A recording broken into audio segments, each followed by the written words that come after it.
আজ হচ্ছে শনিবার, আজকে ছুটির দিন।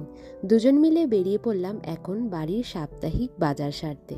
সঙ্গে কাল আবার আর একটা বিশেষও দিন। প্রথমেই আমরা চলে এসেছি চশমার দোকানে। কদিন আগে ও একটা চশমা করতে দিয়ে গেছিল চোখ দেখিয়ে, সেটাই আজকে নেওয়ার ডেট। তবে চশমা আর সানগ্লাস দুটোই কিন্তু একসাথে করতে দিয়ে গেছিল, কিন্তু আজ না একটাই দিল। যাই হোক, চোখের দোকান থেকে বেরিয়ে আমরা চলে গেছি সোজা সেন্সবেরিতে বাজারঘাট করতে। ওই যে বললাম না, কাল একটা বিশেষ দিন, কাল হচ্ছে জামাই ষষ্ঠী। আজ ঠিক তার আগের দিন। কালকের জন্য একটু আধটু বাজার করতে বেরিয়েছি।